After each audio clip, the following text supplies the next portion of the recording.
Hi, Tony DeWitt here, a Missouri appellate attorney and a guy who answers questions here on YouTube. And today we're going to talk about another one of the rules of evidence, Rule 403, which deals with excluding relevant evidence. Seems funny, doesn't it? But I'll have more on that in just a moment.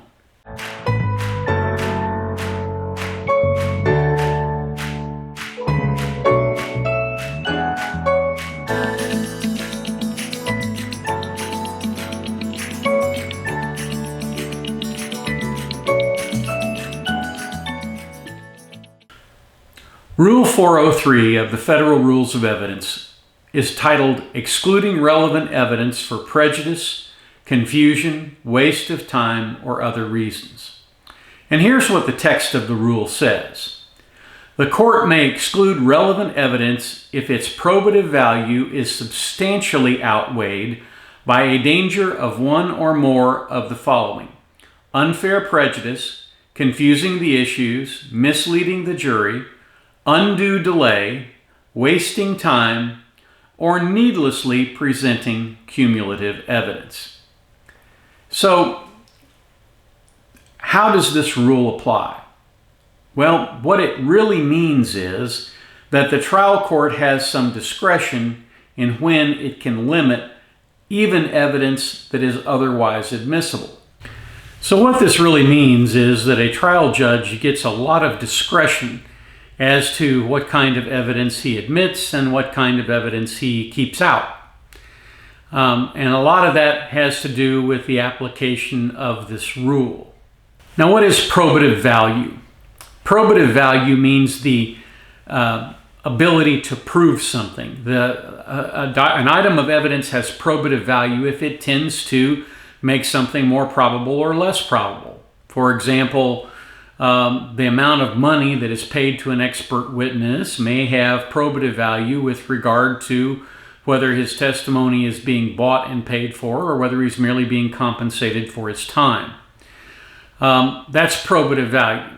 It has the ability to move a fact in one direction or another. So what does this rule actually say? It says that relevant evidence can be excluded if the degree of probative value, strike that. What does this rule really say? It says that evidence can be excluded if the probative value is substantially outweighed. In other words, there has to be a fairly big tipping of the scales here in order to outweigh the probative value of the evidence. And what are the kinds of things that can allow a judge to exclude relevant evidence? One of those things is the danger of unfair prejudice. Well, what is unfair prejudice? Unfair prejudice is prejudice that comes from a source that is emotional or not tied necessarily to a rational analysis of the facts. For example, in a murder trial, it is sometimes necessary to show pictures of the victim and the pictures of the gunshot wounds that the victim received. But you can do that and you can convey the magnitude of the injury with 4 or 5 photos and let that be the end of it. You don't have to trick out in front of the jury 35 photos, all of them in glossy detail, showing blood and guts and gore and veins laying on the road, right? You can show that with a lot less evidence than you need to. That's another reason why the last part of the rule says the needless presentation of cumulative evidence. A video of somebody who is shot in the head, and they are very dead from being shot in the head, as if there's additional, as if there is an additional element of or a degree of being dead. But if you can see a hole in somebody's head, you're pretty sure they're dead, right? So showing the fact of that injury from 16 different angles and all of the huge pool of blood underneath it and needlessly going over that information in front of the jury just for the purpose of inflaming their anger, right? That is an unfair prejudice because it's asking the jury to make a decision based on emotion and not on reason. So that's an element of unfair prejudice. So, confusion of the issues. There are a lot of things that the presentation of relevant evidence can confuse the issues on. One of those is the issue of causation. And it is frequent that the issue of causation, whether or not a particular act caused or contributed to cause someone's injury in a civil case, or whether or not someone's act caused death in a criminal case. A good example of that is the Chauvin trial, where in addition to having kneeled on the gentleman's neck, the police officer, in addition to that, Mr. Floyd had a lethal dose of fentanyl in his system. There's a question there of causation. Well, it is possible to confuse that issue by having multiple presentations of the same evidence with different doctors giving you just enough of one particular element so that the issues get confused. So normally what trial judges do, and they do this through what's called a motion in limine, which means a motion to limit the amount of evidence or the type of evidence.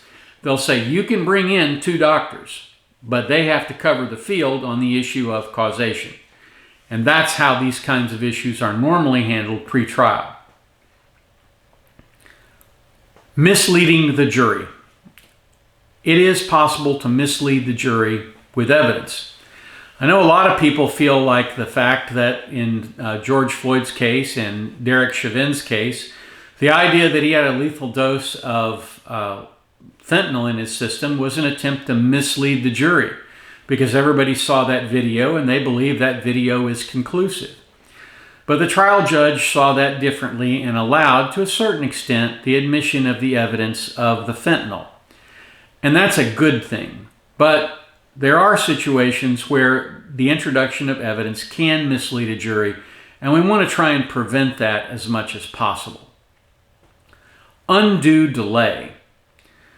One thing that frequently happens in trial is you get witnesses who have seen the same thing, but who describe it in different ways.